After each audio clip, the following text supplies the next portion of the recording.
Bapak, Ibu, saudara-saudari yang dikasih dalam Kristus, Shalom. Saya bisa lihat lambaian tangannya. Puji nama Tuhan. Suara saya kedengaran jelas ya. Puji nama Tuhan. Selamat bergabung juga buat Bapak Vincent Cahyono yang dari Semarang. Boleh ada bersama-sama dengan kita malam hari ini dalam persekutuan doa kita. Selamat datang buat Bapak Ibu semua yang boleh bergabung bersama. Kita bertemu kembali Senin ini, malam hari ini. Dan kita percaya Tuhan sendiri yang sudah mengumpulkan setiap kita untuk kita boleh bersama-sama ada dalam persekutuan doa online ini. Kita boleh bersama dengan satu hati. Kita mau memuji, menyembah Tuhan. Amin Bapak Ibu. Mari saat ini kita mau siapkan seluruh keberadaan diri kita. Kita mau siapkan hati kita. Kita mau datang kepada Tuhan. Dan mari kita buka persekutuan doa kita malam hari ini.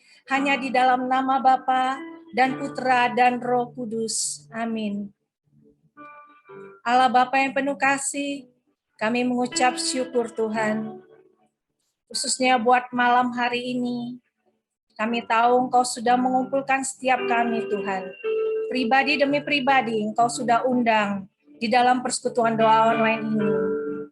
Bapak, kami mau bersyukur untuk setiap hidup kami, sepanjang hidup kami Tuhan, sepanjang hari ini. Kami percaya Engkau menyertai setiap kami Tuhan. Engkau melindungi setiap kami, Engkau memberkati setiap kami dengan berlimpah. Hingga malam hari ini Tuhan, kami sungguh mau datang kepada Engkau. Allah kami yang sungguh baik, Allah yang sungguh menganugerahi kami dengan kasih yang berlimpah. Engkau sungguh setia Tuhan di dalam kehidupan kami. Apa yang tidak pernah kami bayangkan, apa yang tidak pernah kami pikirkan Tuhan, Engkau sediakan bagi setiap kami. Karena kami tahu, Engkau Allah yang ajaib. Engkau Allah yang sungguh mengerti keberadaan diri kami. Mari bersama kita naikkan pujian ini. Apa yang tak pernah ku bayangkan, apa yang tak pernah ku impikan, itu yang Kau berikan bagiku.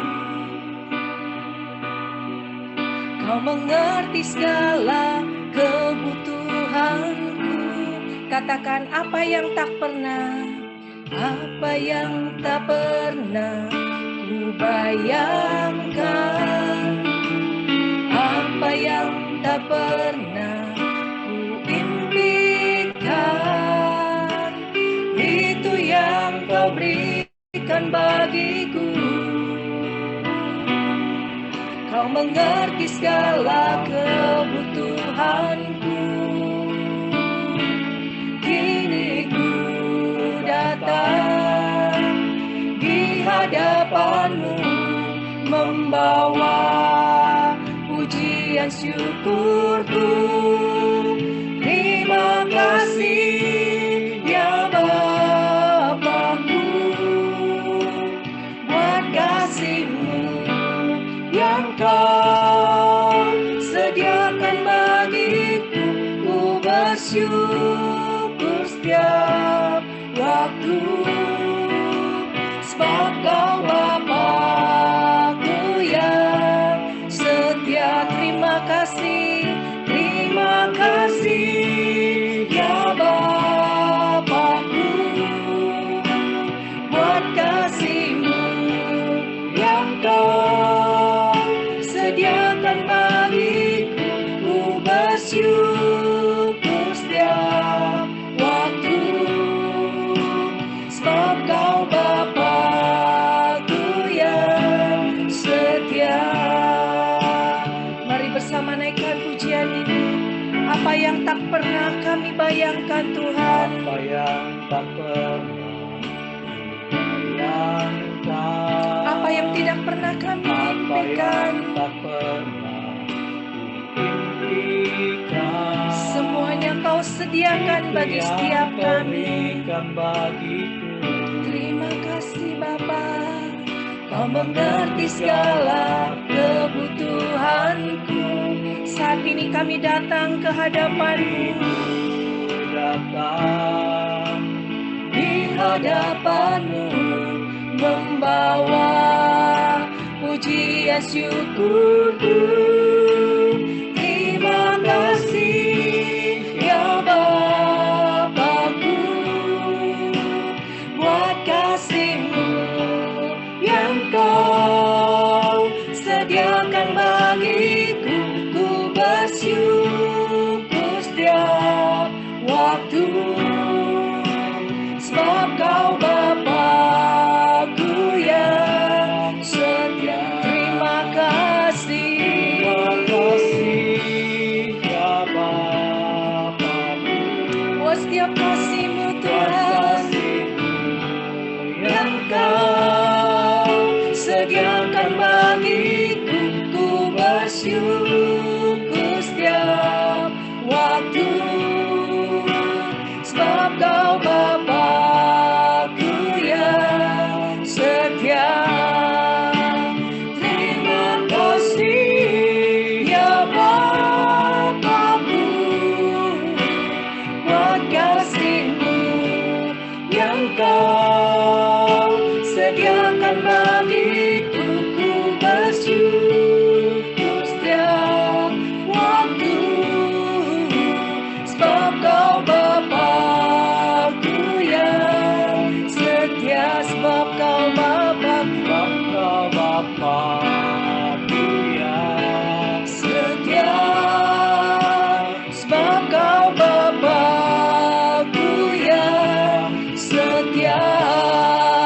Mari bersama kita naikkan syukur kita ke hadapan Tuhan. Syukur buat setiap kasih yang boleh kita nikmati dalam kehidupan kita. Terima kasih Bapa, anugerah-Mu melimpah dalam hidup kami.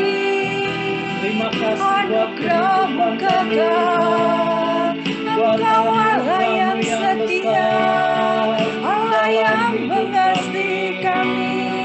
Terima kasih Bapa, kasih setia-Mu nyata, kekal selamanya. Kami bersyukur Tuhan, Engkau kekuatan kami, Engkau perlindungan kami. Terima kasih Tuhan, oh Yesus,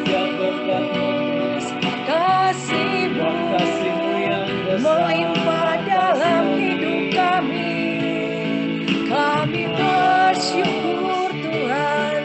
Terima kasih Bapa, terima kasih, Engkau Allah yang baik. Terima kasih Tuhan. Terima kasih Tuhan.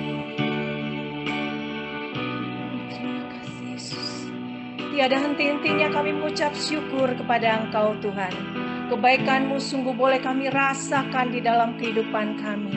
Engkau Allah yang menganugerahi kami dengan kasih-Mu yang berlimpah. Terima kasih Bapa, kami tahu Kau selalu menyertai hidup kami hingga sampai saat ini kami ada Tuhan. Semuanya karena kasih dan kemurahan-Mu bagi setiap kami. Malam hari ini Tuhan, kami rindu menaikkan pujian syukur, penyembahan kami hanya bagi Engkau, Allah kami yang hidup. Sebab kami tahu Tuhan, Engkau Allah yang sungguh layak untuk ditinggikan. Engkau Allah yang layak menerima setiap pujian kami. Bertahtalah Tuhan di atas pujian kami. Satu kerinduan kami Tuhan, Kau sungguh disukakan oleh setiap pujian-pujian kami. Terima kasih Bapa. Segala doa ucapan syukur ini kami naikkan kepada Engkau dengan perantaraan Allah kami yang hidup, kini dan sepanjang masa. Amin. Berikan tepuk tangan untuk Allah kita. Bapak Ibu diberkati oleh Tuhan, amin. Saya mau lihat jempolnya mana yang mengakui bahwa Tuhan kita sungguh baik. Mazmur 119 ayat 105 mengatakan, firman Tuhan, pelita bagi setiap kaki kita dan terang bagi setiap jalan-jalan kita. Malam hari ini bersama kita menaikkan pujian bagi nama Tuhan. Sebab kita tahu firman Tuhan menuntun setiap langkah hidup kita. Firman-Mu Tuhan, kita bagi kakiku. Janji-Mu terang bagi jalan-jalanku. Kebenaran-Mu menuntunku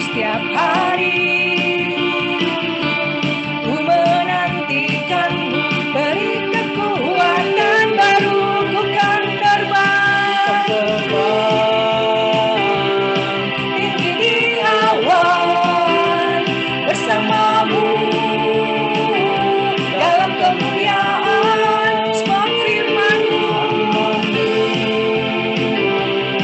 teguh menopang, bukan aman dalam-Mu Tuhan.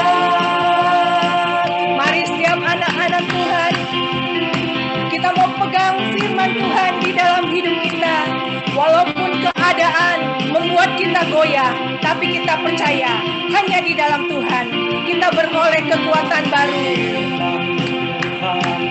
Kita bagi kakiku janji-Mu, terang bagi jalan-jalanku, kebenaran-Mu menuntunku setiap hari. Ku menantikan-Mu, beri kekuatan baru. Mari terbang bersama Tuhan, tinggi di awan, bersama-Mu dalam kemuliaan. Sebab kami tahu firman-Mu teguh menopang setiap kami, bukan aman dalam-Mu Tuhan. Kami mau terbang bersama-Mu,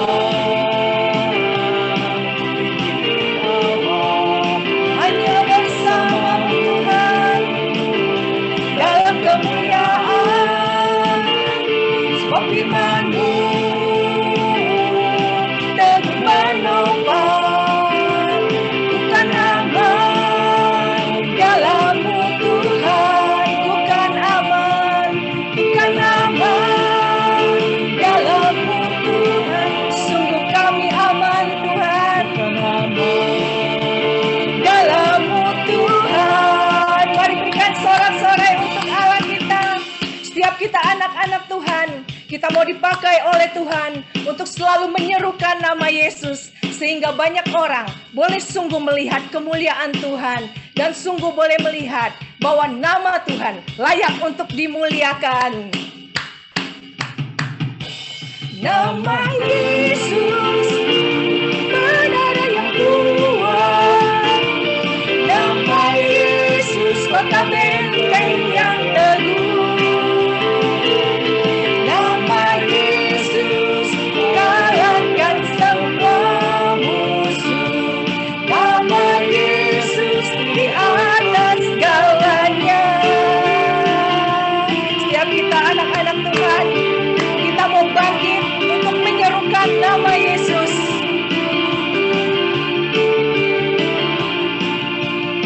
Bangkit, bangkit, serukan nama Yesus.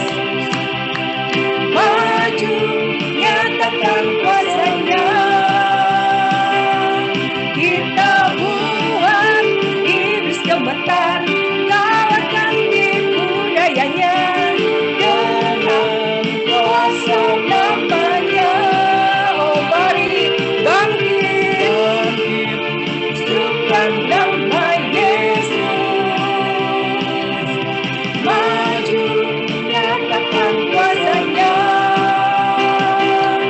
Kita buat iblis gemetar, kalahkan tipu dayanya dengan kuasa nama Tuhan.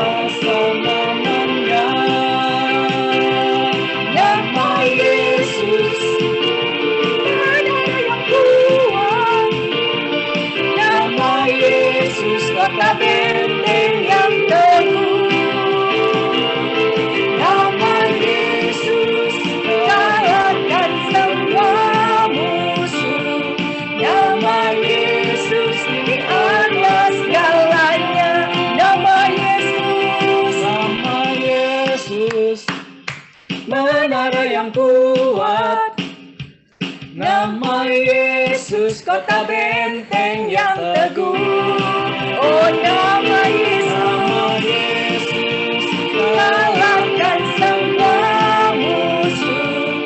Nama Yesus di atas segalanya. Nama Yesus di atas segalanya.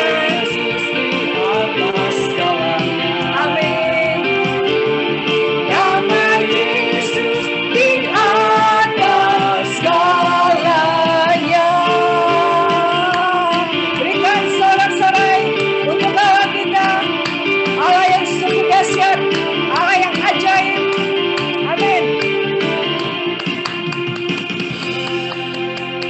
nama Tuhan.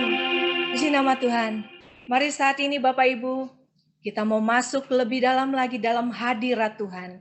Kalau Tuhan sudah menjamah kita melalui setiap puji-pujian kita, pengagungan kita, malam hari ini, biar dengan segala kerendahan hati, kita mau sungguh datang menyembah Yesus.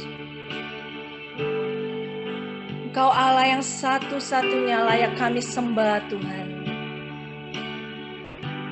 Engkau Allah yang memegang kendali atas hidup kami. Malam hari ini Tuhan, Kau mau melihat setiap anak-anak-Mu yang berkumpul di dalam PD online ini. Kau mau jamah setiap kami Bapa dengan kuasa dan kasih-Mu yang begitu besar Tuhan. Jamah setiap hati kami Bapa malam hari ini, sehingga setiap kami sungguh boleh merasakan kehadiran-Mu di dalam hidup kami. Terima kasih Bapa, terima kasih Yesus.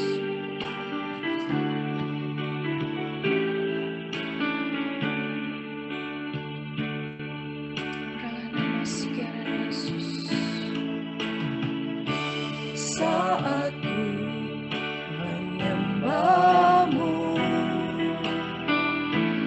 Roh-Mu bekerja. Saat ku memuji-Mu, Kau bertata di atas pujian. Saat kami datang menyembah-Mu Tuhan, Saat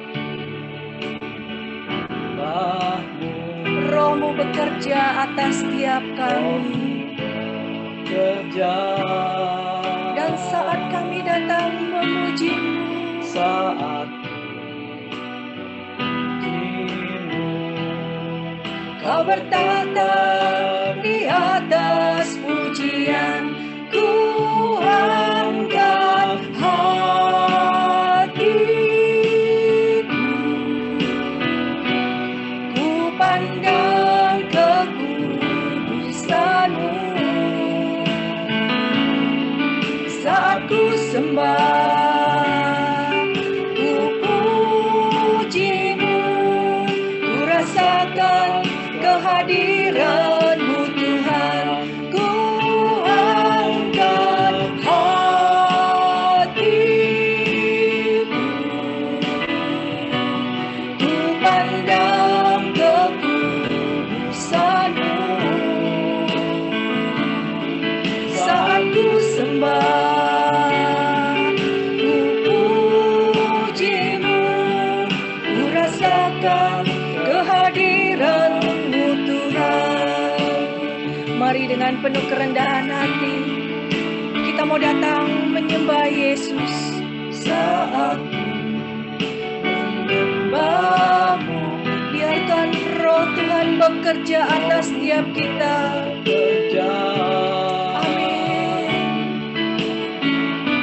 Saat memuji-Mu, Kau bertata di atas pujian. Ku angkat hatiku,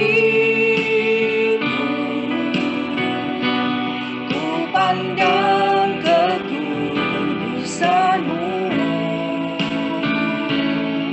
Saat ku sembah, ku puji-Mu, ku rasakan kehadiran-Mu. Angkat setiap hati kita, pandang kekudusan Tuhan. Amin. Ku pandang kekudusan-Mu. Saat ku sembah, ku puji-Mu, ku rasakan kehadiran-Mu Tuhan. Mari angkat hati kita lebih tinggi lagi.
sembah Kau Tuhan, ku puji, ku muliakan nama-Mu.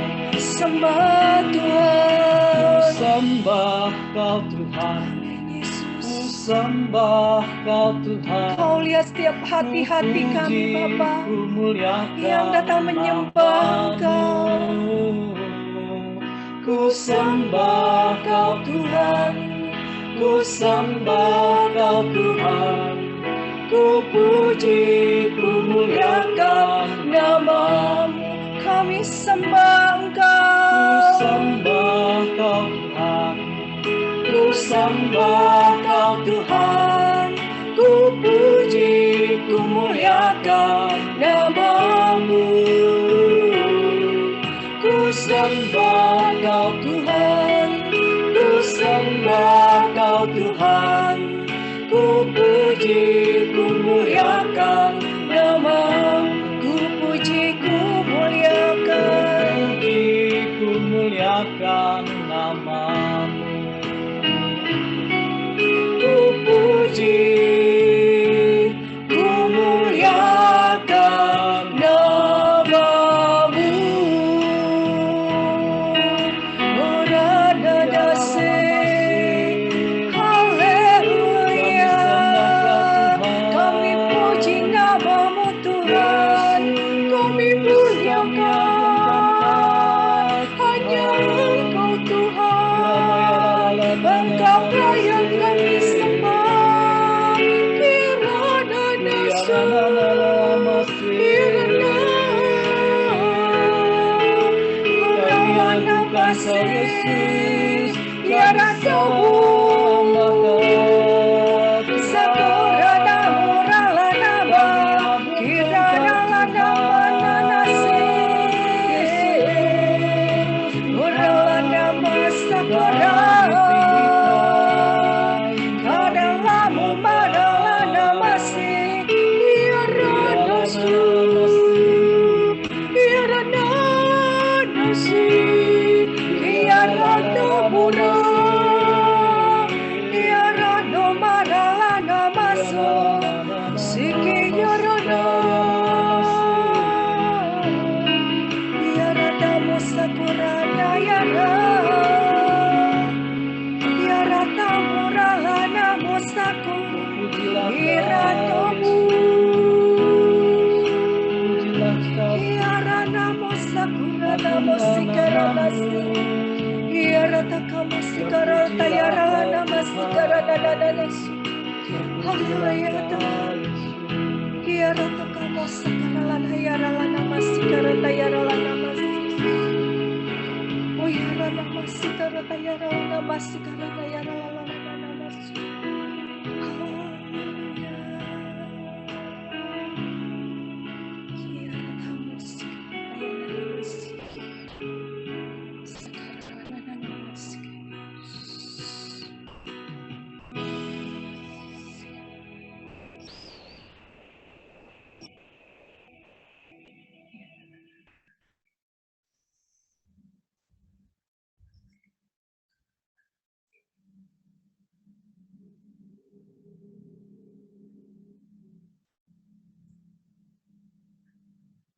Sungguh kami menikmati Engkau Tuhan, di dalam setiap pujian dan penyembahan kami kepadamu. Kami percaya Tuhan, Kau sudah menjamah setiap kami malam hari ini. Dan kami tahu Tuhan, saatnya tiba bagian kami, malam hari ini kami rindu mendengarkan Kau bersabda bagi setiap kami. Bapa, kami mau berdoa untuk Bapak Vincent Cahyono. Kami percaya Tuhan, Kau sudah mengurapi anak-Mu ini dengan luar biasa. Hingga malam hari ini, Bapak Vincent boleh Engkau pakai Tuhan, untuk memberitakan firman-Mu bagi setiap kami. Mari Tuhan, kami percaya firman-Mu berkuasa untuk menghibur, menerangi setiap kami, menguatkan, menuntun setiap langkah hidup kami Tuhan, kepada kebenaran-kebenaran-Mu. Bapa, malam hari ini mari Engkau jamah setiap kami di dalam pemberitaan firman-Mu Tuhan. Sehingga setiap hati-hati kami boleh sungguh merupakan hati yang rindu menerima firman-Mu. Biar setiap firman-Mu yang kami terima Tuhan, boleh bertumbuh, berbuah di dalam kehidupan kami. Terima kasih Bapa, terima kasih Yesus. Bersabdalah kami siap mendengarkan. Kemuliaan kepada Bapa dan Putra dan Roh Kudus, seperti pada permulaan, sekarang, selalu, dan sepanjang segala abad. Amin. Pada Bapak Vincent kami persilakan. Baik, selamat malam teman-teman semua. Shalom. Yang hari ini masih hidup, lambaikan tangan Anda. Lambaikan tangan Anda. Wah, puji Tuhan. Ya, saya selalu ngecek begitu dulu. Ya, itu yang masih hidup. Sekarang yang masih hidup dan bangga menjadi orang Katolik, tepuk tangan. Yes, yes, oke. Kita bangga jadi Katolik, betul? Betul ya? Kalau nggak ada, kalau tidak bangga, Anda nggak mau pede, ya toh? Betul toh? Kita semua bangga jadi Katolik. Maka ini background saya juga saya pilih gereja Saint Peter, ya toh, yang megah sekali. Saya pilih yang malam hari. Nah, betul ya? Saya pilih yang malam hari. Wah, hilang. Saya pilih yang malam hari supaya sesuai dengan seolah-olah kita sedang ada di halaman Saint Peter. Setuju? Setuju ya? Dengan Zoom, orang Bandung bisa ke Semarang, dan kita sekarang bareng-bareng ke Vatikan. Keren sekali. Oke, kenapa saya awali dengan itu?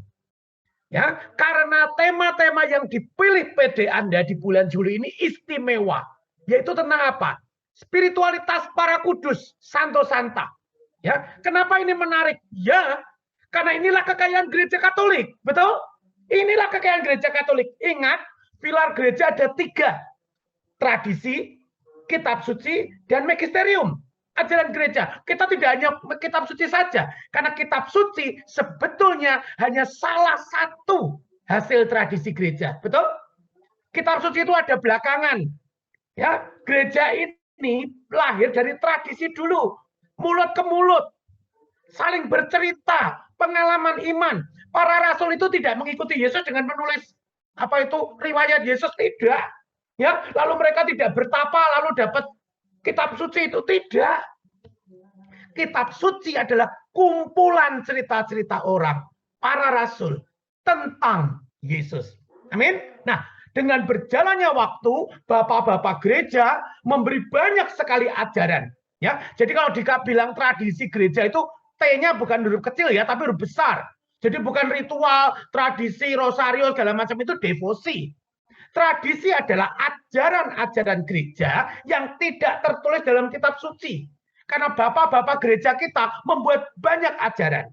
Ya, nah di antara tradisi itu ada yang namanya spiritualitas yang ditinggalkan oleh para kudus. Ya, begitu banyak sudah, ribuan. Ya, itu kekayaan gereja Katolik. Nah, saya tidak tahu dalam bulan ini Santo Santa siapa saja yang Anda dalami. Pasti sangat kecil ya toh, tidak mungkin sekian ribu Anda dalami semua, sampai mati itu nggak akan selesai ya. Tetapi Anda ambil beberapa. Nah, malam hari ini kita mau memperdalam spiritualitas Santo Ignatius dari Loyola. Jadi kalau kita bilang spiritualitas, itu kita bukan memuja Santo Ignatius, ya, bukan menyembah Santo Ignatius, tetapi kita mau lihat bagaimana Santo Ignatius mengikuti Yesus. Ya, kita semua kan mau ikut Yesus ya. Caranya banyak sekali. Santo Santa itu memberi kekayaan bagaimana mereka mengikuti Yesus. Ya, sampai pada jalan kesucian itu. Nah, jalannya macam-macam, maka malam hari ini kita mau kenal dengan Santo Ignatius. Sebelumnya saya mau tanya dulu sebelum saya share screen. Di sini ada nggak yang namanya Ignatius atau Ignatia? Oke, jadi Anda yang pakai nama Ignatius atau Ignatia, itu Ignatius dalam gereja banyak ya, tidak hanya Loyola ya. Ada Ignatius dari Antioquia dan lain sebagainya. Kita ngomong Ignatius Loyola, tapi di Indonesia kebanyakan yang memakai nama baptis Ignatius, yang dimaksud ada Ignatius Loyola. Kenapa? Karena gereja di Indonesia itu salah satu misionaris awalnya adalah dari Ordo Serikat Yesus. Franciscus Xaverius itu dari Serikat Yesus. Romo-romo SJ ya, Romo Sugiri itu ya, yang di Jakarta Romo Fran Magnis. Nah, itu SJ belakangnya. Nah, yang bukan misionaris pertama adalah mereka.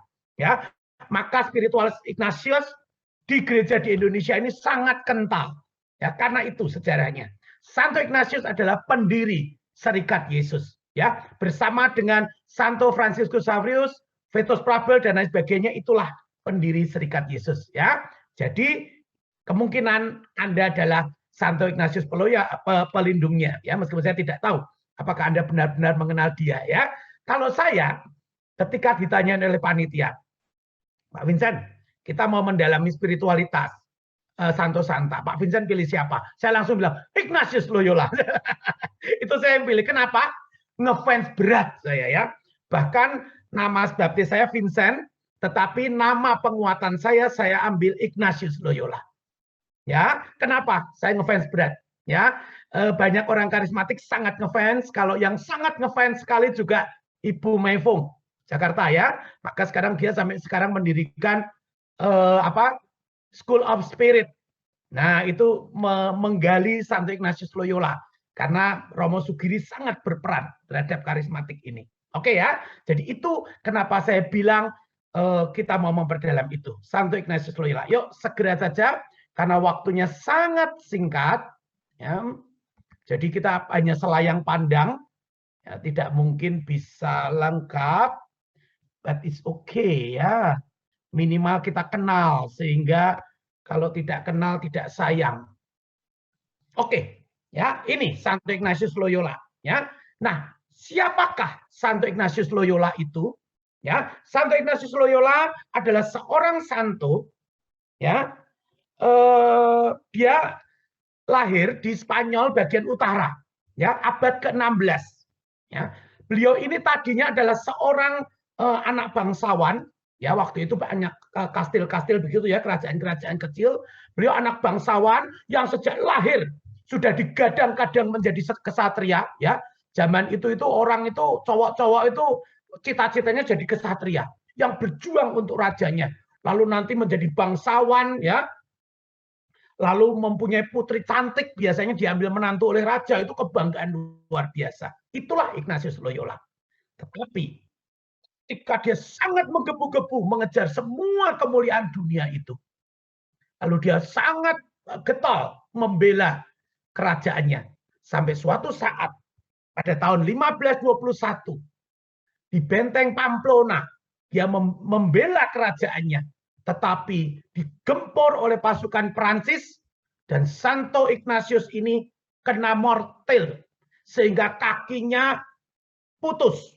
Ya, dan ini merupakan suatu frustasi bagi dia. Dunia seperti kiamat karena cita-citanya tidak akan terlaksana. Ya, maka karena serdadu Prancis itu melihat semangat Ignatius yang luar biasa, maka dia tidak dibunuh, tetapi dikembalikan ke rumahnya di Puri Loyola. Ya, sebagai pasukan kalah perang tapi terhormat. Ya, karena semangatnya luar biasa. Nah, ketika menyembuhkan sakitnya itulah Ignatius berjumpa dengan Tuhan. Ya, karena dia tidak boleh bergerak selama berbulan-bulan, dia minta bacaan dan dia senangnya itu bacaan-bacaan heroik ya, soal kesatria, soal perjuangan, soal perang. Tetapi di kastel itu waktu itu tidak ada bacaan itu. Maka kakak iparnya hanya memberi 2 bacaan, yaitu Injil dan Kisah Para Kudus. Dan hidupnya berubah. Ya, itu sejarah singkatnya. Ya, maka teman-teman Anda paham ya, kenapa kalau Romo-romo Yesuit itu sekarang begitu gigih. Ya karena didikan tentara, kira-kira begitu ya. Sekarang mereka menjadi pasukannya gereja, begitu ya, pantang menyerah. Karena memang Santo Ignatius itu tadinya dari awam. Ya, maka sekarang kita lihat apa warisannya. Ya. Saya selesai lagi ya.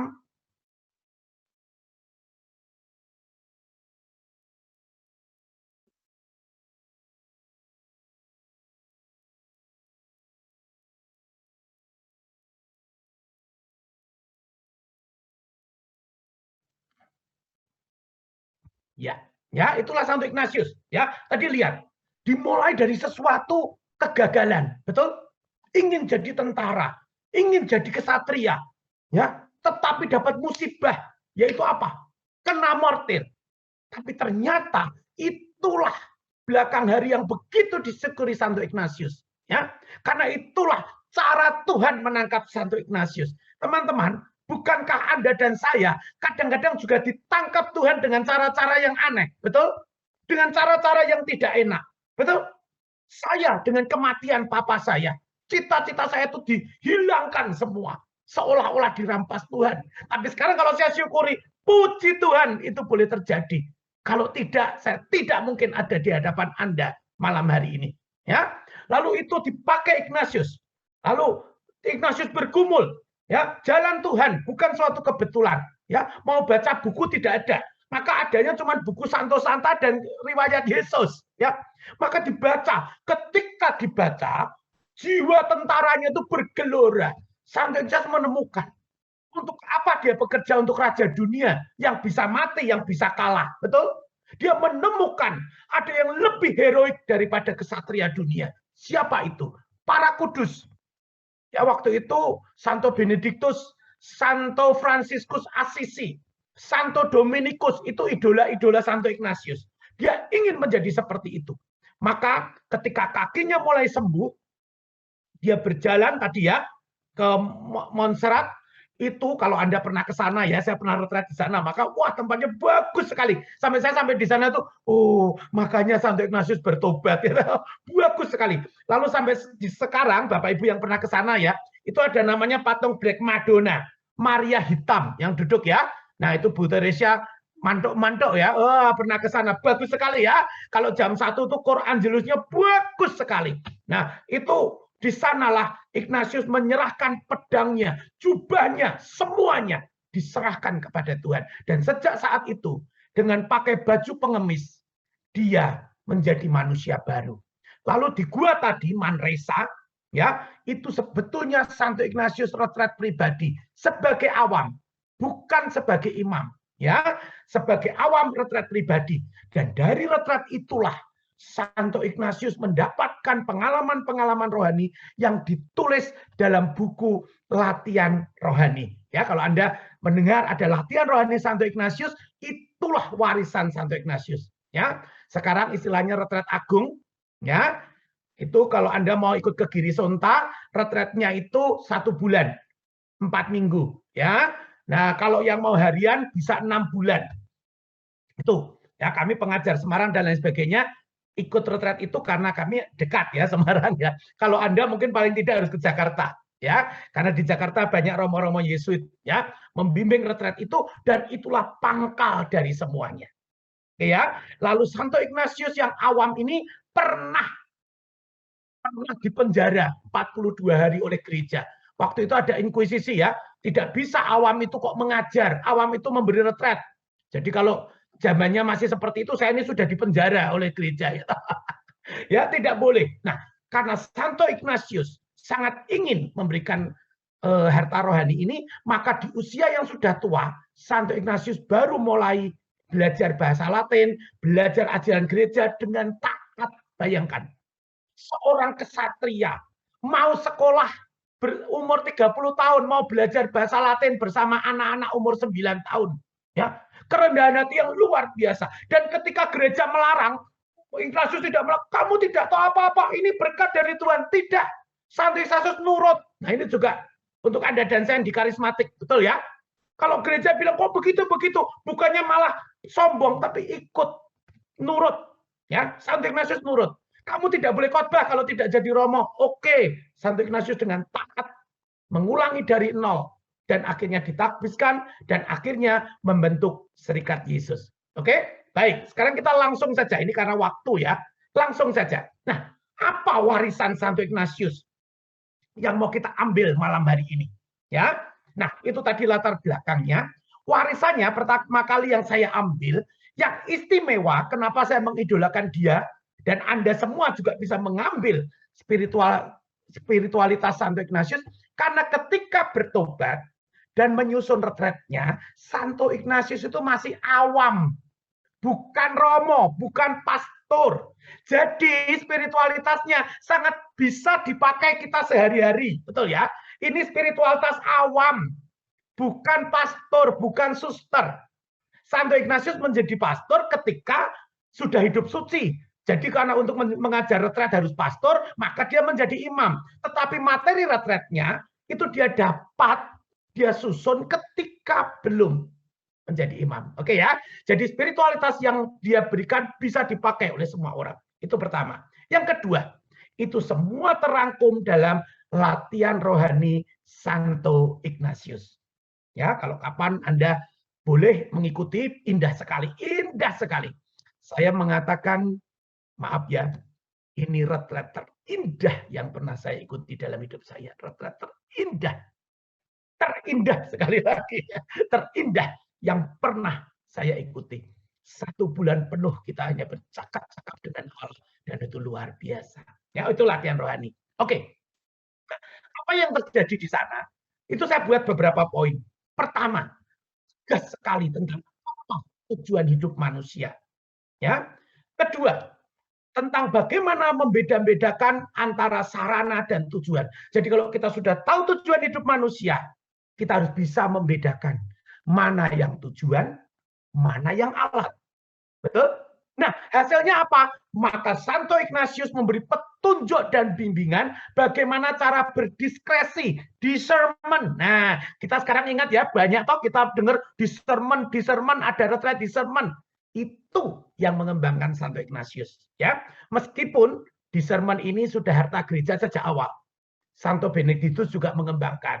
Santo Dominikus juga mengembangkan. Santo Fransiskus Assisi juga mengembangkan. Tetapi Santo Ignatius yang mengembangkan secara luas dan lengkap bahkan untuk para awam.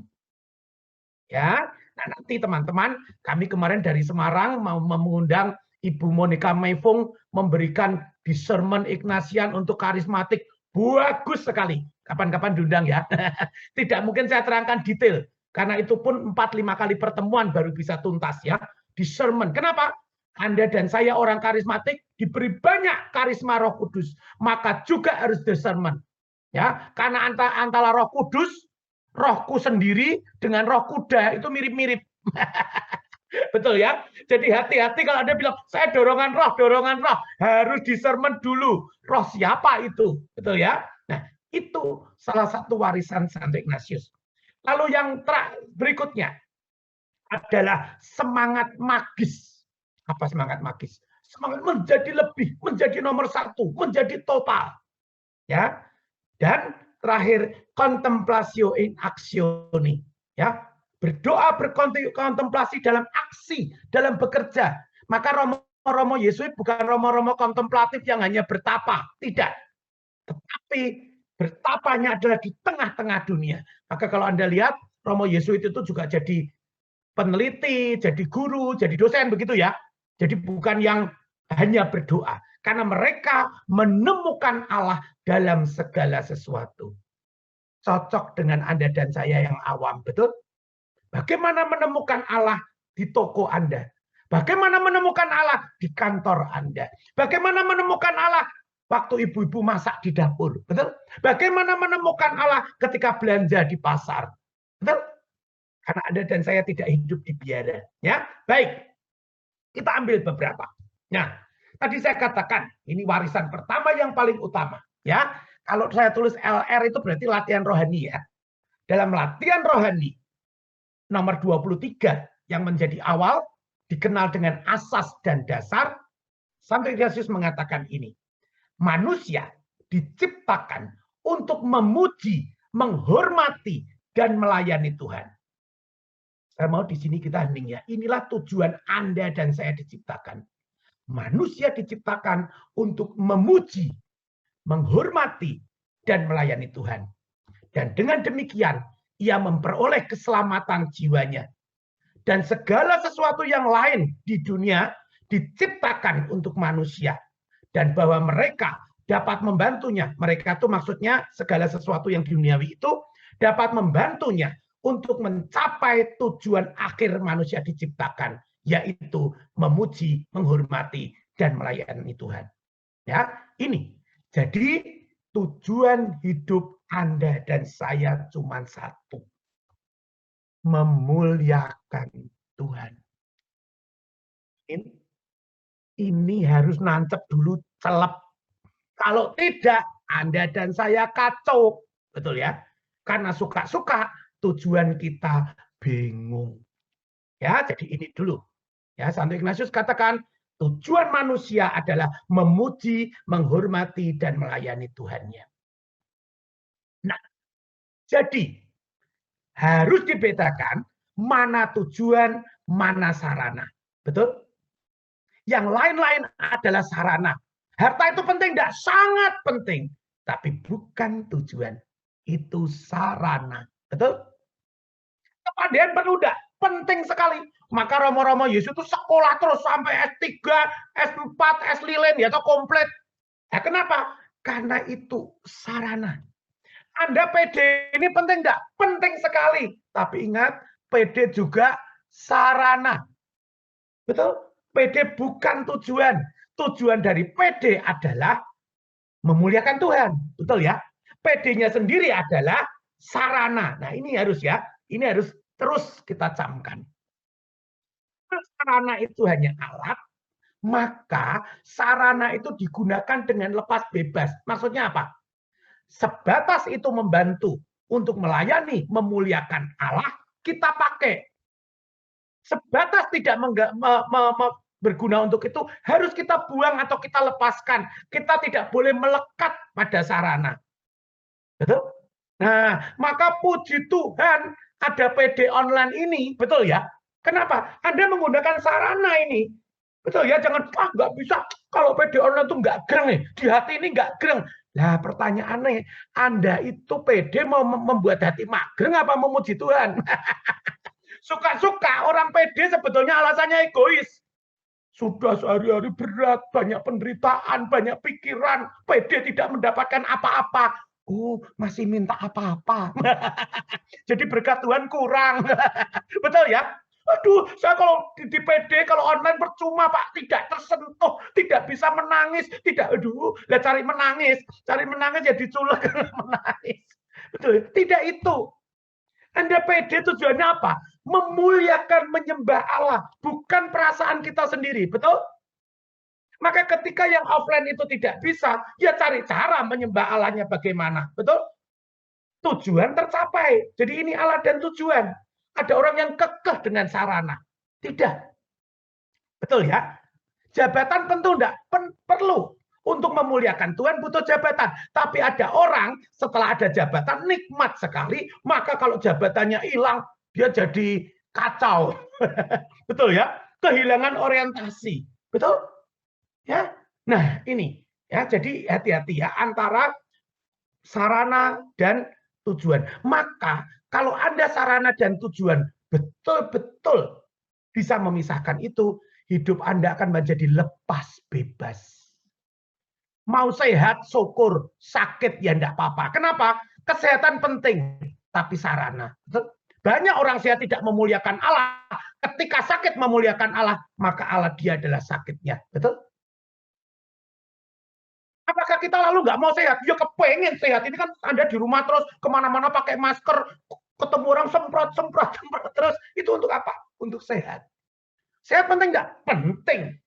Tapi ingat, kesehatan hanya sarana. Untuk apa Anda sehat di rumah terus, sehat sekali, tapi egois? Kesehatan hanya untuk dinikmati, kesehatannya percuma. Kalau Anda sudah pakai masker, sudah semprot kiri kanan, sehat, ya harus jadi berkat untuk banyak orang yang tidak sehat. Betul ya? Bukan untuk supaya hidup saya nikmat. Ingat, kesehatan bukan tujuan. Bahkan ketika kesehatan kita sudah dijaga, Pak, masker saya sudah rangkep 5, Pak, sampai ngep, ya toh. Saya mandinya sampai tidak di dalam rumah loh, di teras. Waduh, supaya bersih. Kok kena juga, kok sakit juga. Ya sudah, berarti kesehatannya sudah diminta Tuhan. Tidak bisa jadi sarana. Gunakan apa? Sakit Anda untuk memuliakan Tuhan, betul ya? Kalau sudah jaga seperti itu tetap sakit, apakah tidak bisa memuliakan Tuhan? Bisa. Kalau Anda menjadi orang sakit yang penuh sukacita, memberi pencerahan pada banyak orang, menguatkan banyak orang, betul? Ya, jadi itu kita bisa lepas bebas. Apakah kita tidak penting mencari rezeki? Penting, mencari uang penting. Tapi ingat, uang juga sarana. Betul? Pertanyaannya, apakah itu Anda pakai untuk kemuliaan Tuhan atau hanya Anda nikmati sendiri? Ya. Anda tidak punya uang pas bangkrut, apa berarti tidak bisa memuliakan Tuhan? Bisa. Nah, tapi karena alatnya tidak punya uang, ya pakai yang lain, betul ya? Anda punya kesehatan dan lain sebagainya. Ya, jadi kita bisa lepas bebas. Ya, nah ini gambarnya saya pilihkan yang Ignatius waktu masih menjadi kesatria. Ya, ini Ignatiusnya jadi nggak ganteng karena ada saya pergi dulu. Nah, ya ini waktu jadi kesatria. Tetapi setelah bertobat, Ignatius tahu pedangnya semua hanyalah alat. Ya, maka dia serahkan semua kepada Bunda Maria. Ya, Ignatius sangat berdevosi terhadap Bunda Maria.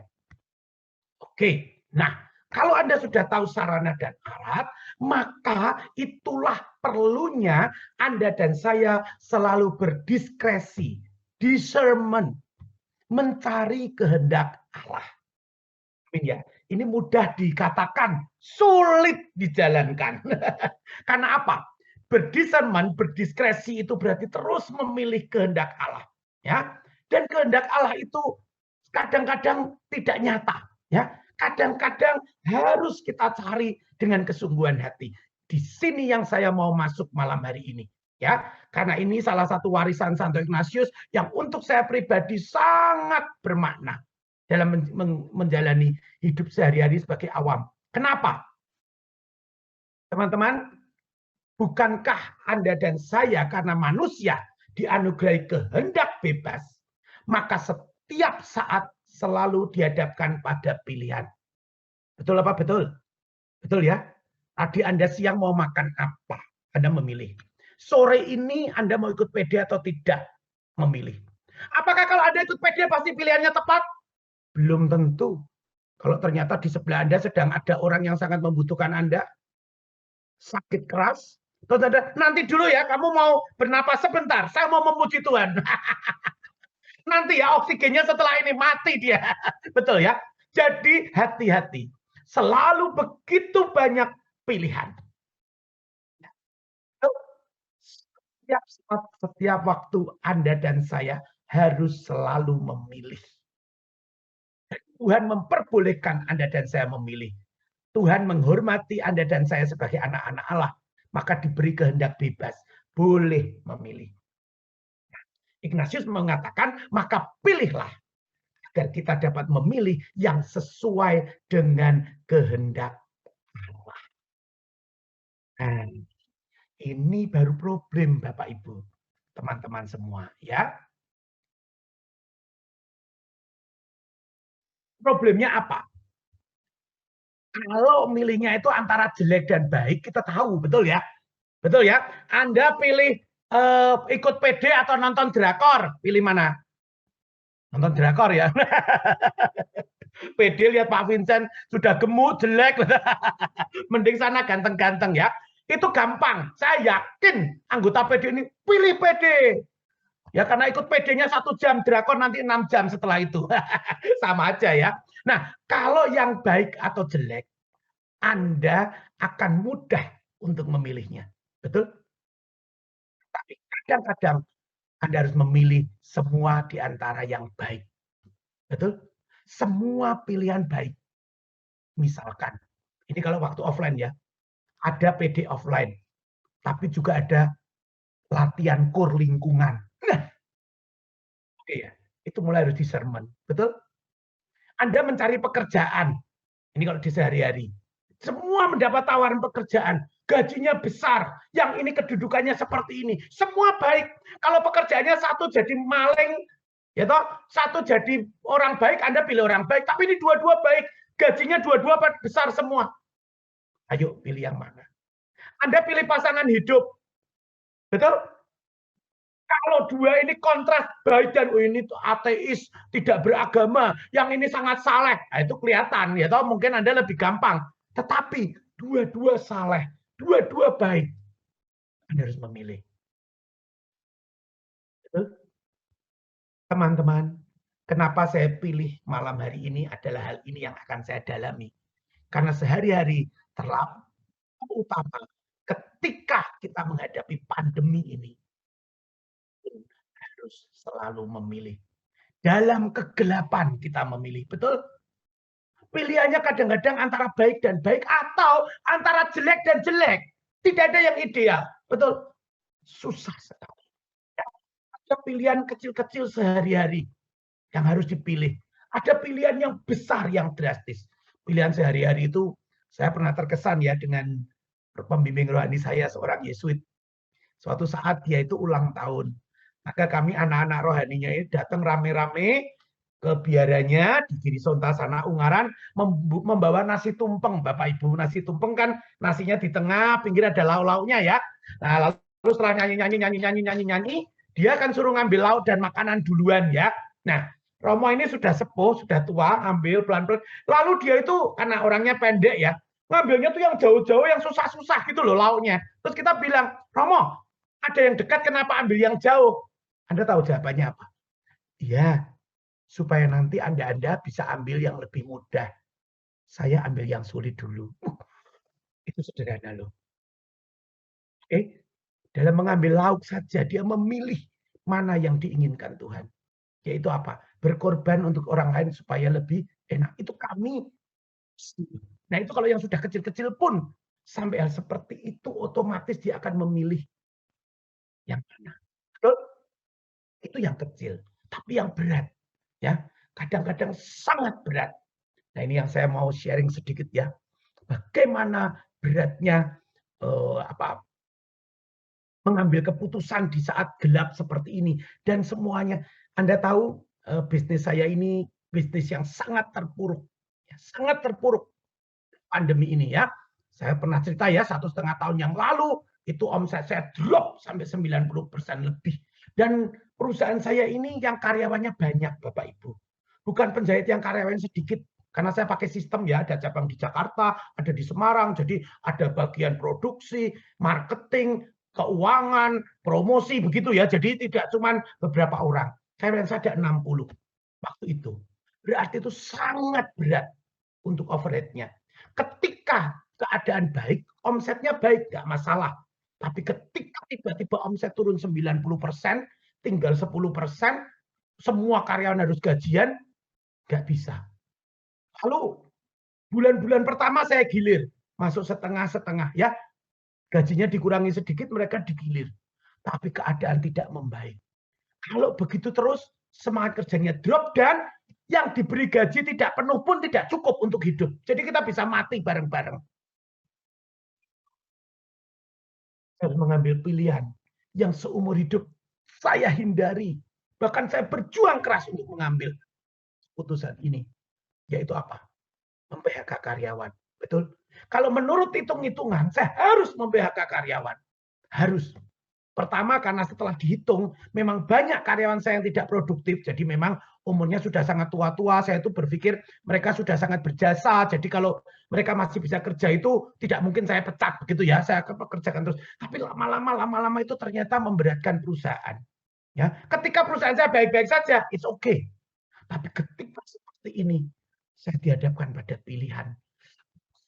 Setiap saya tanya pada orang, ya kamu harus PHK. Kalau tidak, ini kamu hancur. Perusahaanmu tenggelam semua. Aduh, saya bingung sekali, bayangkan ya.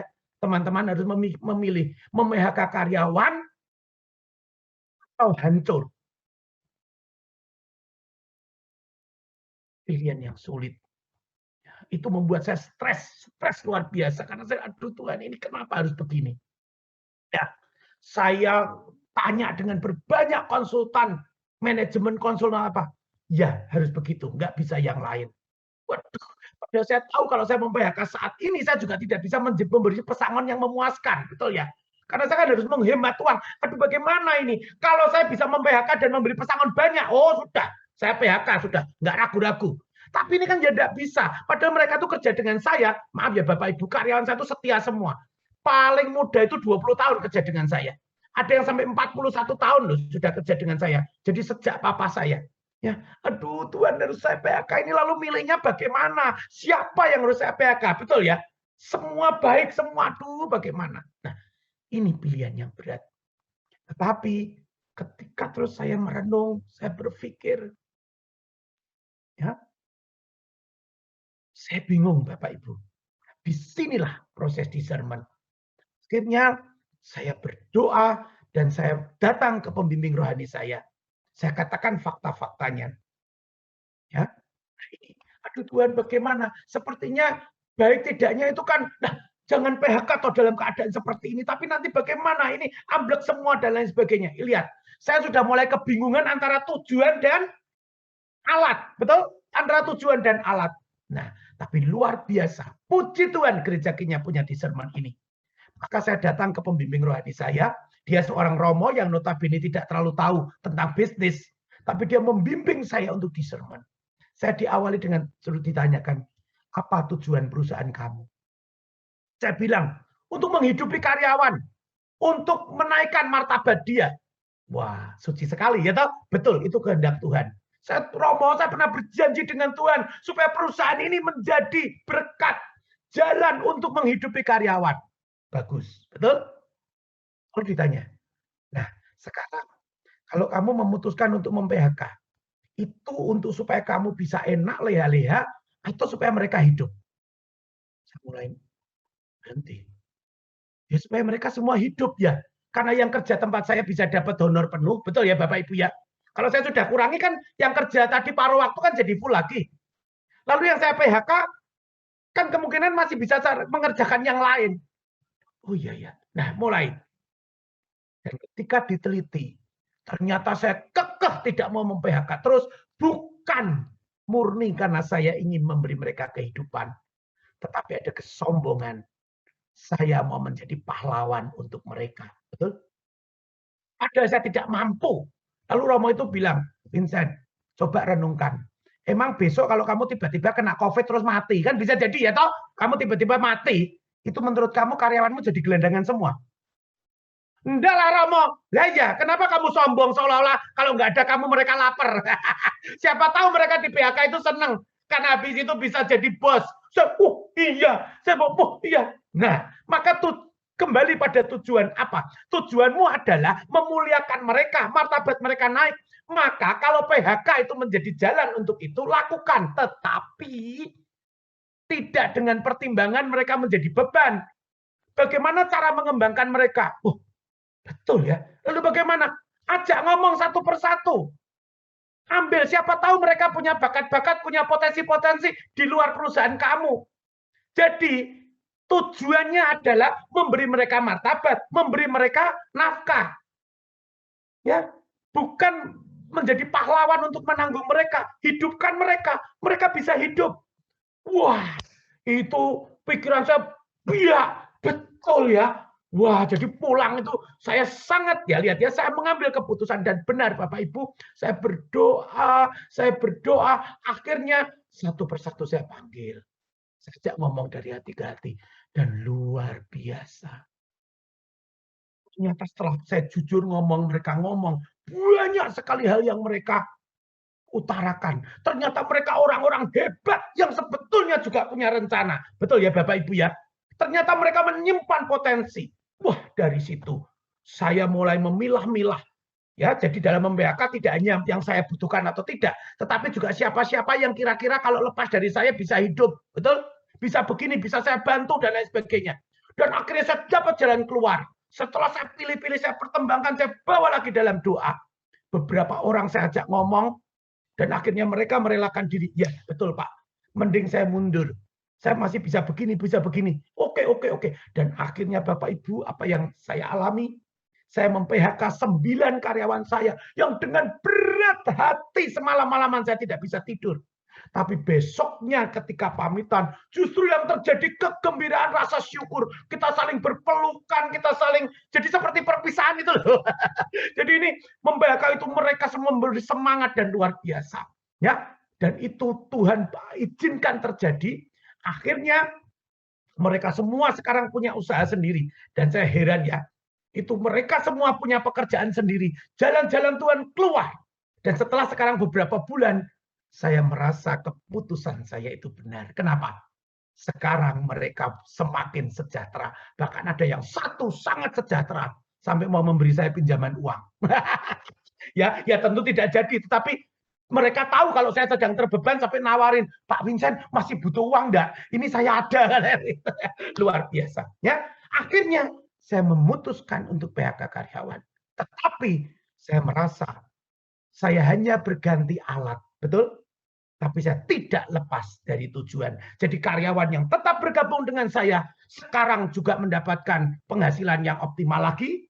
Yang lepas dari saya ternyata juga menemukan hidupnya yang lebih baik. Ya, itu. Nah, ini discernment, betul ya? Ini memilih yang berat, tapi harus kita pilih. Ya, demi tujuan kita. Nah, itu tadi sharingnya. Ya, maka caranya bagaimana? Supaya kita bisa memilih sesuatu yang sama dengan pilihan Allah. Teman-teman, Santo Ignatius tidak ngomong begini. Ini maaf ya, ada yang begini, ini tidak murni salah ya, tapi tidak disarankan. Apa itu? Anda berdoa. Saya discernment. WC, ya pakai kitab suci. WC. Terus apa? Tuhan, Anda buka. Cak, lalu Anda, amin, Tuhan maksud mau. Nah, di situ ya toh. Maka ayatnya itu ngomongnya apa? Wah, itu pilihan. Bisa dipakai. Mungkin bisa, tapi bukan itu yang kita maksud dalam discernment. Betul? Apakah harus dengan kitab suci? Ya, kita harus sangat akrab dengan kitab suci. Terus membaca kitab suci, tapi bukan untuk ramalan seperti itu. Kita harus berelasi erat dengan Yesus. Kitab suci, kita baca setiap hari. Supaya kita terus ngobrol dengan Yesus. Pelan-pelan kita tahu apa yang dipikirkan Yesus. Kita tahu apa yang disukai Yesus. Betul? Jadi relasi akrab dengan Yesus. Kalau kita sudah berelasi akrab dengan Yesus, otomatis Anda akan tahu apa yang Yesus sukai. Betul nggak? Bapak Ibu, saya tidak menikah. Ya, jadi tidak tahu bagaimana suami istri itu berelasi. Tetapi banyak sekali orang-orang di sekitar saya kelihatan suami istri yang relasinya bagus atau tidak. Ya, suami istri itu tahun-tahun pertama itu mereka nggak tahu apa maksud pasangannya. Betul? Semakin lama kumpul, terus itu yang satu mirip dengan yang satu loh. Betul ya? Maka kalau ada bilang, orang kalau sudah kawin lama, wajahnya agak mirip itu masuk akal. Kenapa? Sudah akrab, betul ya? Contoh saja, contoh ya. Suatu saat itu ada, kalau saya ini kan tailor kan baju cowok ya Bapak Ibu ya. Tapi yang datang tempat saya itu banyaknya tante-tante. Nah, kenapa? Ya karena om-om itu kalau suruh pilih baju nggak mau. Yang pilihin istrinya, gitu, kebanyakan toh. Nah, udah. Maka ada tante-tante ini langganan saya ya, suaminya. Maka dia, Vincent, saya mau buat baju untuk om. Oke, itu bajunya sudah jelek semua. Oke, tante pilih gitu. Nah, dia pilih tuh kemeja ya. Oh, ini nih, ini bahannya nih suami saya seneng nih. Warnanya ini. Wah, ini suami saya seneng ini. Yang dipilih Bapak Ibu tahu apa? Biru muda, abu-abu muda, polos-polos gitu ya. Nah, tante ini datang dengan anaknya. Terus anaknya bilang, Mama tuh kuno. Maka papa nggak ganteng-ganteng mau dikasih baju kayak gitu Mami itu kalau milih kayak gitu Terus maminya bilang, ya terus mau apa? Kamu pilih nih ya, Noni ya yang pilihin ya. Ya, apa yang diambil oleh anak ceweknya ini? Pink. Kotak-kotak yang pink. Terus mamanya bilang, wah nggak usah ngawur kamu. Papa kamu nggak mungkin mau pakai. Ya toh, kalau papa kamu pakai itu kayak Hello Kitty katanya gitu. Enggak. Ngaco kamu. Udah ini aja. Udah Vincent, anak saya jangan dengerin. Ini aja. Ya udah, saya ikut yang bayarin dong. Betul ya? Udah, malah dipilihkan papanya jadi kalau Hello Kitty pakai itu ya toh. Udah, oke. Ya saya pilih ini. Terus oke, saya buat dong. Ya ukuran kan sudah punya nih. Nah waktu ambil, papanya datang kan harus fitting ya, Bapak Ibu ya. Nah fitting. Oh ya bagus, wah enak ya banyak. Wah ya enak bagus udah. Terus ini nakal nih penjahitnya, saya tanyain, Om, saya punya bahan bagus baru. Saya diskon 50%. Oh, ada Vincent, ada sedang promo. Asal Om mau. Oh ya mana? Saya turunkan yang pink tadi. Ini Om, apa jawabannya? Wah, nggak mau. Saya dikasih captil aja nggak mau pakai itu. Saya bisa jadi Hello Kitty. Saya ketawa. Lu kok sama istrinya? Bapak Ibu, saya mau tanya. Tadi waktu pilih suaminya ikut enggak? Enggak. Tapi kok bisa istrinya tuh memilihkan semua yang suaminya senang? Karena mereka punya relasi, betul? Nggak usah tanya, sudah kumpul puluhan tahun sudah tahu, betul? Betul? Itulah relasi. Kalau Anda dengan Yesus akrab seperti itu, terus bertukar pikiran, terus masuk dalam pribadi Yesus, Anda akan tahu apa yang disukai Yesus. Betul? Apa yang dipilih Yesus? Apakah Yesus mau seperti Hello Kitty atau tidak? Itu maksudnya. Betul ya? Anda butuh berelasi erat. Saya tanya.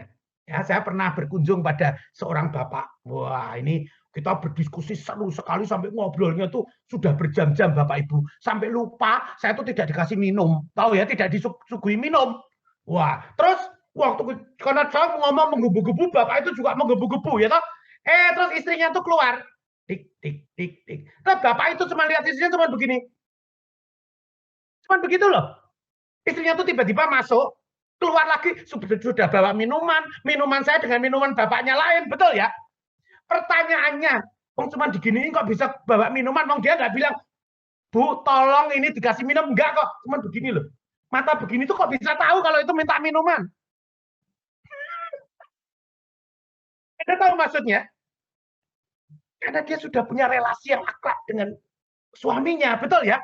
Kalau tidak punya relasi, suaminya begini-begini, punya malah tanya, kenapa Mas, kelilipan Mas, gitu ya.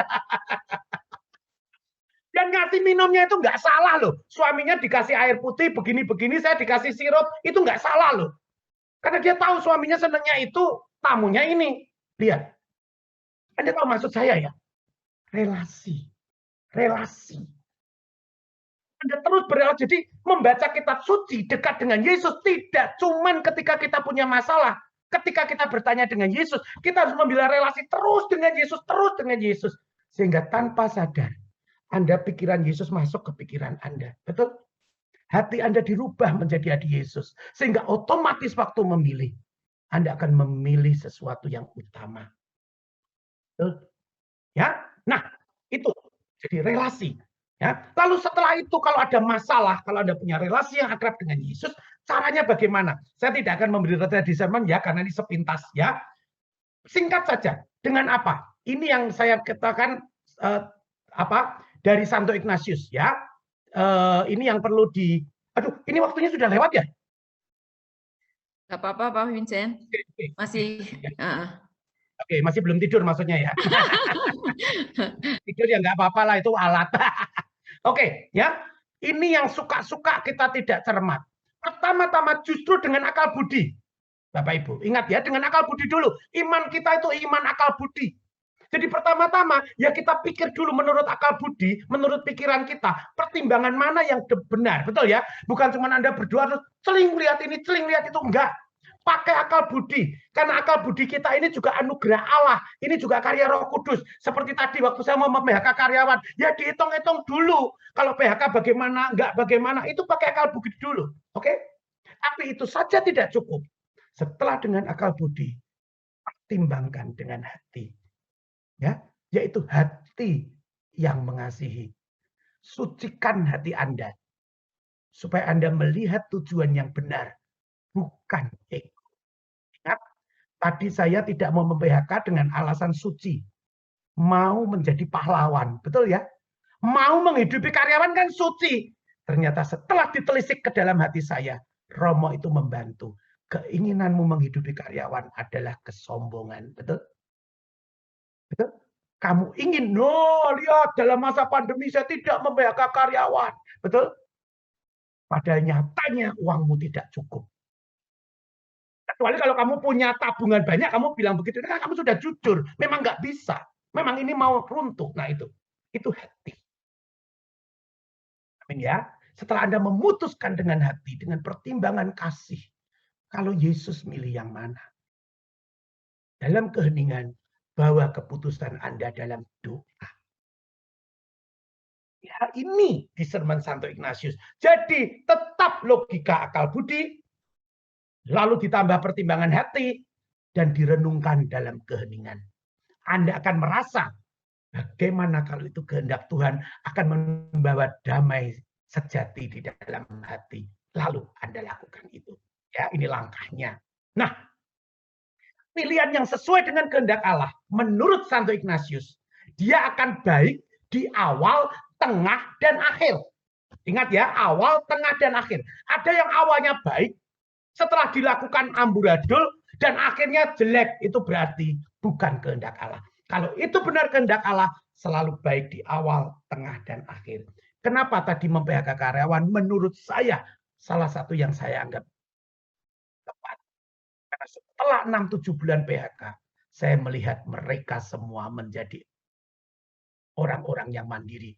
Yang tadi mau memberi saya utangan uang itu sekarang jadi broker rumah. Yang tidak tahu bagaimana. Kok pinter sekali dia menawarkan rumah itu. Ternyata orangnya ini punya talenta yang dulu kepepet. Nggak keluar, karena tempat saya kan nyaman ya. Dia tuh cuma jualan jas. Padahal sebetulnya bisa jualan rumah gitu loh. Kan talentanya cuma sebatas jualan jas. Sekarang dia bisa jualan rumah. Terus ada lagi Bapak Ibu. Sekarang jadi pembuat kue kering. Waduh, omsetnya besar. Saya bantu jual ke teman-teman apa. Wah, waktu Lebaran kemarin sampai bawa ke rumah saya tuh satu paket. Saya bilang, aduh kenapa? Aduh Pak, ini sebagai ucapan syukur laris sekali. Sekarang ovennya sudah banyak. Lihat, bagi saya, oh keputusan saya benar. Karena buahnya seperti ini. Dan ternyata, apakah saya bisa malu? Bisa. Nah, waktu ikut kamu malah miskin. Sekarang di luar malah kaya. Nah kalau kita sombong, saya merasa kecewa karena saya nggak jadi pahlawan. Tapi karena tujuannya adalah supaya mereka mulia, malah bangga, betul ya? Ada satu, Bapak Ibu, office boy. Anda tahu office boy ya? Tukang ngepel, tukang nyapu. Saya tuh nggak tahu loh, kalau sebelum kerja di saya tuh dia kerja di rumah makan Chinese food yang terkenal di Semarang. Ya OB juga, tapi di rumah makan. Sekarang ketika saya PHK, saya beri modal sedikit, dia cuman jual warung di depan rumahnya, capcay goreng, mie goreng, Chinese food murah. Itu melayani Gojek, GoFood, laris sekali. Lihat, malah sekarang jadi bos. Jadi dari awal, waktu saya memutuskan, saya damai sejahtera, di tengah proses PHK-nya mulus, ya, bahkan yang luar biasa. Saya itu ngomong, Romo, ini pegawai saya itu sudah mau keluar baik-baik semua. Sudah nggak ada yang ngomong soal pesangon, karena mereka tahu ini untuk penyelamatan perusahaan. Duh, bagaimana saya cuma berjanji nanti kalau rumah saya laku, kamu saya kasih. Tapi kan nggak bisa, Romo. Mereka kan sekarang nggak punya modal. Bapak Ibu saya doakan. Anda tahu bagaimana cara Tuhan jawab? Tiba-tiba 2 hari sebelum PHK, saya diberitahu oleh broker asuransi saya yang sudah 18 tahun tidak pernah kontak saya. Dia tiba-tiba bilang, Pak Vincent, selamat ulang tahun. Saya bilang, kok kamu perhatian banget, saya tahu saya kalau ulang tahun. Ternyata dia ngomong begitu kan, loh Pak Vincent lupa ya, 18 tahun yang lalu pernah masuk asuransi saya. Yang mana ya Tante? Itu yang dulu. Oh ya saya tuh lupa. Ternyata saya ikut yang tahapan. Lalu dia bilang, ini pas cair Pak Vincent. Wah, Bapak Ibu saya sampai, wah cair. Dan ketika cair jumlahnya itu, bisa saya pakai untuk pesangon karyawan. Luar biasa. Tuhan memberi jalan. Betul ya? Jadi saya mantep bahwa ini diberkati Tuhan. Yaitu lalu mereka bisa beli oven, beli apa. Tidak penuh seperti peraturan pemerintah. Saya tidak mampu. Tetapi saya dengan tulus hati membagi cairnya asuransi saya itu untuk mereka semua. Tengahnya bagus. Akhirnya ternyata mereka semua sukacita. Hubungan dengan saya baik. Ada yang masih marah ya. Jadi mereka tuh ingin membuktikan bahwa di luar saya pun bisa kaya. Dalam hati saya, kamu marah sama saya enggak apa-apa. Emang gue pikirin, yang penting kamu sekarang kaya. Kan tujuan saya supaya mereka makmur. Bahwa setelah mereka makmur, mereka sombong, itu urusan mereka. Betul ya? Tapi tujuan Tuhan atas mereka terkabul. Saya syukuri. Itu ya. Lalu, biasanya hasilnya baik untuk semua. Tidak untuk diri sendiri. Ya, bukan ego. Mungkin pertama kali Anda berkorban. Tapi kalau Anda mau melihat keputusan Anda sesuai dengan kehendak Allah atau tidak, pasti hasilnya bagus. Anda pergi pelayanan terus, itu sesuai dengan kehendak Allah atau tidak. Lihat, relasi Anda dengan Allah dan relasi Anda dengan keluarga, dengan sesama membaik atau tidak. Kalau karena ada pelayanan terus, keluarga Anda kacau, something wrong. Misalkan begitu. Lihat buntutnya. Ya. Nah, lalu biasanya kreatif. Ingat tadi, tidak cuma A dan B. Dengan cinta kita akan menemukan solusi-solusi kreatif. Tadi ingat, saya tetap mem-PHK karyawan. Ya, tapi caranya diajak dialog dulu. Ngomong satu persatu. Satu persatu diajak bicara. Dilihat prioritasnya. Dilihat bagaimana kemungkinannya. Lihat kreatif, betul ya? Cara-caranya akan timbul yang kreatif. Lalu pasti menyelamatkan jiwa-jiwa. Ya. Yang pasti berbuah sukacita, damai, sejahtera. Ini. Ya. Nah, untuk itu semua tidak ada discernment yang sempurna, maka Anda dan saya harus selalu punya kerendahan hati untuk dievaluasi. Dan evaluasi yang paling akurat dan penuh adalah dari gereja. Maka harus taat dengan gereja. Seperti Santo Ignatius. Yang pertama discernment memutuskan untuk ke Tanah Suci, ke Yerusalem. Tapi ketika tidak terlaksana, Paus mengatakan, tidak, kamu harus di Roma. Dan Ignatius taat.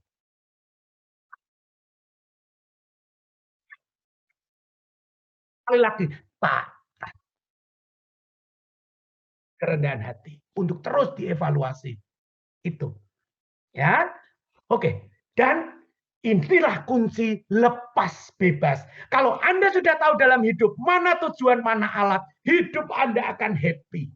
Perusahaan saya ini saya tahu alat, maka akan saya perjuangkan sampai titik darah kehidupan. Tapi kalau Tuhan minta, besok pun saya lepas. Betul? Karena perusahaan saya ini bukan tujuan, ini hanya alat. Akan saya pakai untuk memuliakan Allah. Tetapi kalau suatu saat ada something, loh, kita ini bisa bangkrut tiba-tiba, betul ya? Bisa ada apa tiba-tiba, ya saya pakai cara lain untuk memuliakan Allah. Maka saya bisa tidur nyenyak setiap malam. Lepas bebas. Saya ingin sehat, sangat ingin sehat. Tapi saya juga siap kalau suatu waktu sakit. Karena sehat hanya alat. Betul? Dalam keadaan sakit pun kita bisa memuliakan Allah. Maka dalam latihan rohani 23 pun Ignatius mengatakan, maka dia tidak menginginkan sehat lebih dari sakit. Tidak menginginkan kekayaan lebih dari kemiskinan. Tidak meminta penghormatan lebih daripada penghinaan. Tidak meminta umur panjang daripada umur pendek. Dalam segala sesuatu, kita memilih yang paling memuliakan Allah. Amin. Dan dengan itu semua, hidup Anda dan saya bersama dengan Yesus. Lihat gambarnya. Santo Ignatius memilih memikul salib dengan Yesus. Karena dia tidak memilih yang enak. Tetapi memilih apa yang dikehendaki Allah. Bahkan ketika itu harus memikul salib dan berkorban. Dia jalani itu dengan penuh sukacita. Maka seluruh hidupnya adalah ad maiorem Deo gloriam. Semua untuk lebih besarnya kemuliaan Tuhan. Hidup Anda dan saya mencapai tujuan akhirnya, yaitu memuliakan. Bersama Santo Ignatius, semoga hidup Anda dan saya tidak melenceng dari tujuannya, sehingga suatu saat nanti, dan pasti terjadi, Tuhan memanggil Anda dan saya, kita bisa pulang dengan tersenyum, karena kita mengatakan, Bapa, Engkau sudah memberi aku hidup, dan sudah aku pakai sesuai dengan tujuan Engkau menciptakan aku, yaitu memuliakan namamu. Kita hening sejenak. Kita mau mendapatkan semua yang kita dengar malam hari ini. Kita hening.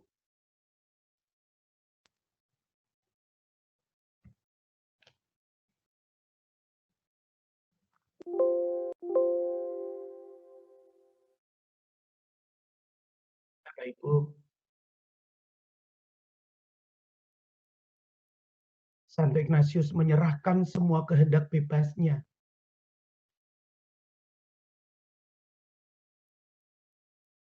Keinginan-keinginan pribadinya.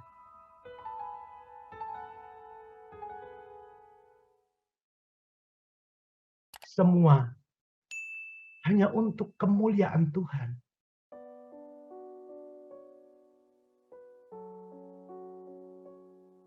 Kalau kita sering mendengar lagu ini dari Puji Syukur 382. Ambillah ya Tuhan.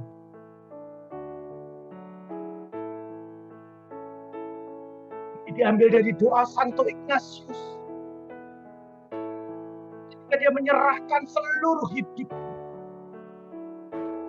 Semua hanya untuk kemuliaan Tuhan.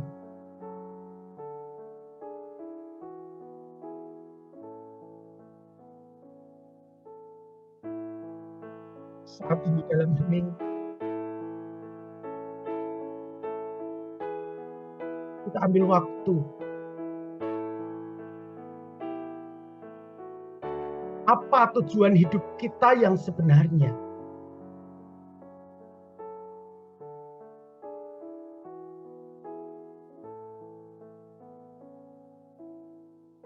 Dan apakah kegelisahan kita, kecemasan kita, ketakutan kita,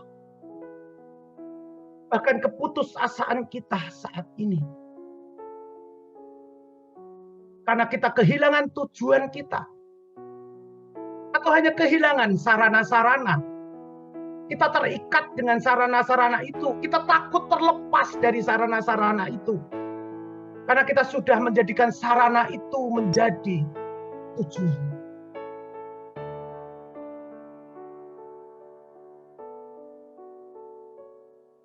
Coba Anda masing-masing renungkan. Apa yang paling Anda khawatirkan saat ini? Mungkin kesehatan, mungkin pekerjaan, mungkin keluarga Anda.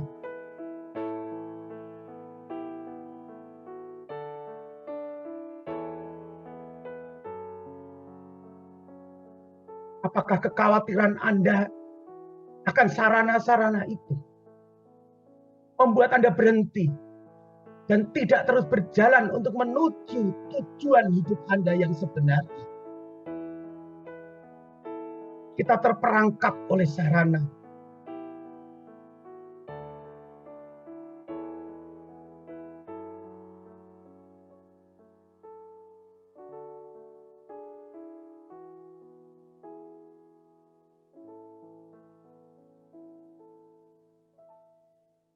Marilah kita berdoa. Dalam nama Bapa dan Putra dan Roh Kudus. Amin. Bapa,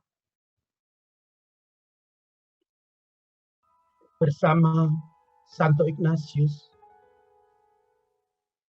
bukalah hati kami malam hari ini.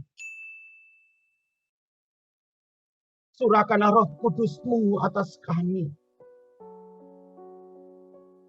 agar kami tidak menjadi reaktif dalam menghadapi semua perkara hidup kami.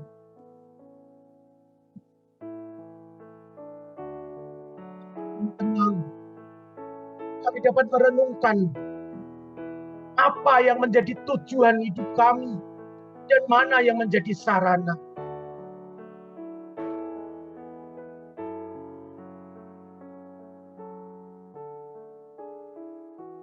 Bapa, jangan biarkan kami terpenjara oleh keinginan-keinginan kami sendiri, cita-cita kami sendiri, bayangan-bayangan kami sendiri, sehingga kami sibuk meminta Engkau untuk melengkapi kami dengan semua yang kami inginkan itu.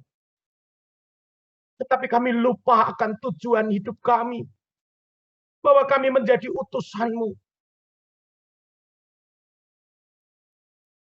Kami lupa bahwa hidup kami adalah untuk memuliakan Engkau. Dengan semua sarana yang Kau berikan, apapun itu. Kalau ada sarana yang sekarang Kau ambil, berarti itu sudah tidak kami perlukan lagi. Dan Kau akan memberi sarana yang lain. Bapa, bebaskan kami malam hari ini. Bersama dengan doa Santo Ignatius, abdi-Mu yang sejati.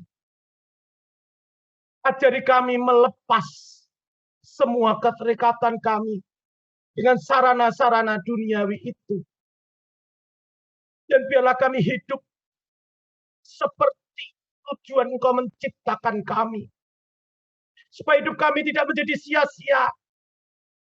Supaya hidup kami benar-benar bahagia, yang sejati, yang abadi. Maka malam hari ini, kami ingin menyerahkan semua kebebasan kami, pikiran-pikiran kami, keinginan ego kami sendiri. Ambillah Tuhan, ambillah. Karena biarlah kehendak-Mu saja yang kami cari, yang kami hidupi. Terimalah doa kami. Kami ingin belajar berdoa seperti Santo Ignatius. Semuanya ini kami sampaikan kepadamu ya Bapa. Dalam nama Yesus, Tuhan dan Juru Selamat kami, yang kami cintai dan kami abdi seumur hidup kami. Dia yang berkuasa bersama dengan Dikau dalam persekutuan dengan Roh Kudus, kini dan sepanjang segala masa. Amin. Demi nama Bapa dan Putra dan Roh Kudus. Amin. Ad maiorem Deo gloriam. Tuhan memberkati. Puji Tuhan Bapak Ibu, kita sudah mendengarkan firman Tuhan malam hari ini. Saatnya tiba bagian kita akan memberikan persembahan yang terbaik untuk Tuhan. Sebelumnya mari kita satukan hati kita untuk doa bagi persembahan kita. Bapak, kami mengucap syukur untuk firman yang boleh kami dengar malam hari ini. Terima kasih Tuhan, biar firman yang boleh kami dengar sungguh boleh tertanam di dalam hati kami dan boleh bertumbuh, berbuah di dalam kehidupan kami, Bapa. Terima kasih untuk Bapak Vincent yang boleh Tuhan pakai malam hari ini menjadi alat-Mu Tuhan menyampaikan kebenaran firman-Mu bagi kami. Bapak, mari kami berdoa kiranya hikmat-Mu selalu menyertai Bapak Vincent di sepanjang kehidupannya, sehingga melalui Bapak Vincent, kemanapun dia pergi untuk melayani Engkau Tuhan, Tuhan mau pakai lebih lagi, sehingga banyak orang lebih mengenal Engkau Tuhan melalui setiap pelayanan Bapak Vincent. Terima kasih Bapak, sebentar kami akan memberikan persembahan yang terbaik untuk Engkau, kiranya Tuhan mau berkati setiap kami, Tuhan mau kuduskan setiap persembahan yang kami berikan Tuhan, dan biar semuanya boleh dipakai untuk memuliakan nama Engkau. Terima kasih Bapa, segala doa ucapan syukur ini kami haturkan kepada Engkau dengan perantaraan Kristus, Allah kami yang hidup kini dan sepanjang masa. Amin. Mari kita berikan persembahan yang terbaik untuk Tuhan, dan biar setiap hidup kita, kita boleh persembahkan untuk kemuliaan nama Tuhan.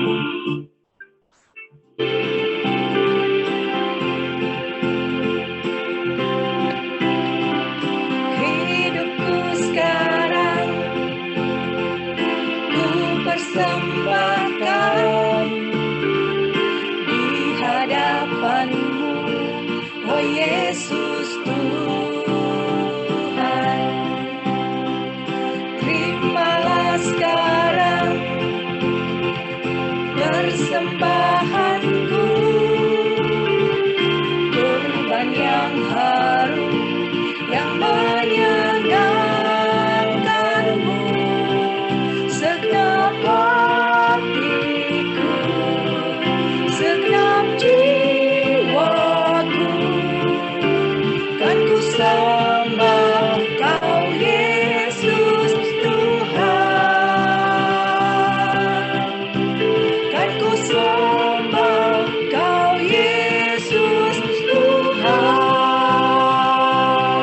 Tak berubah selamanya cinta kasih-Mu padamu, ku mau hidup selamanya untuk senangkan hati-Mu. Tak berubah selamanya cinta kasih-Ku padamu, ku mau hidup selamanya untuk senangkan hati-Mu, Tuhan. Puji nama Tuhan, puji nama Tuhan Bapak Ibu.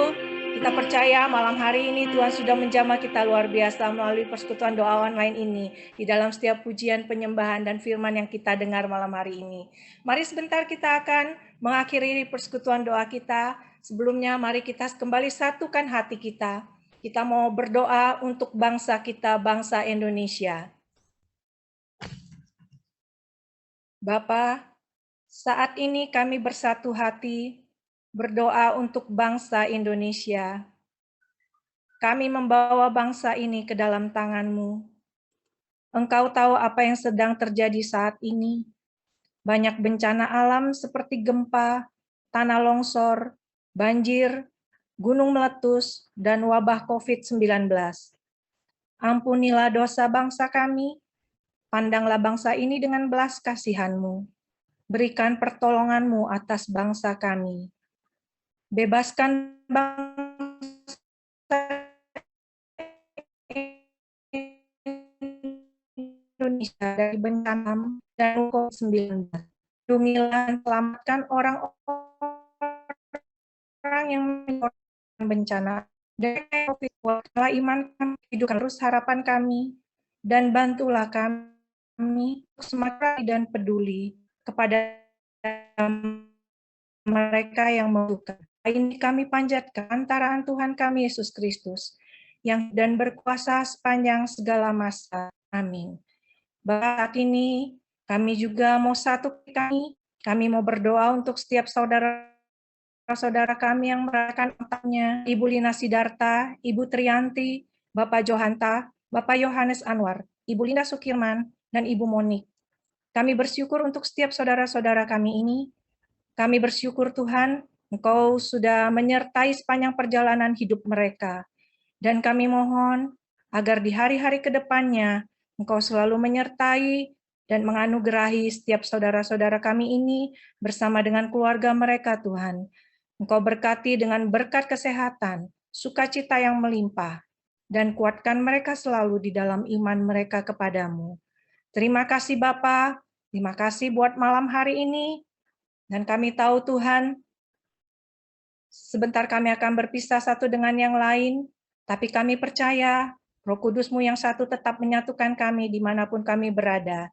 Dan biar Tuhan sepanjang hidup kami sungguh boleh mempunyai relasi yang erat dengan Engkau, lebih mengerti Tuhan, apa yang menjadi kehendak-Mu untuk boleh kami lakukan di dalam kehidupan kami.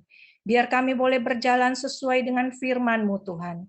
Tolong pimpin kami Bapa, bimbing kami, dan kami percaya sepanjang kehidupan kami, setiap hidup kami Tuhan, sungguh boleh kami persembahkan untuk kemuliaan nama Tuhan dan untuk menyenangkan hati Engkau. Dan biar Engkau yang mau pakai setiap kami untuk menjadi garam terang dunia bagi setiap orang-orang yang kami Tuhan, orang-orang di sekitar kami, sehingga mereka boleh melihat kemuliaan Tuhan sungguh nyata di dalam hidup kami, dan mereka sungguh boleh mengenal. Terima kasih Yesus buat malam hari ini. Kami mau serahkan segala doa ucapan syukur kami ini dengan perantaraan Kristus, Allah kami yang hidup. Amin. Selamat malam Bapak Ibu, sampai bertemu Senin yang akan datang. Tuhan Yesus memberkati.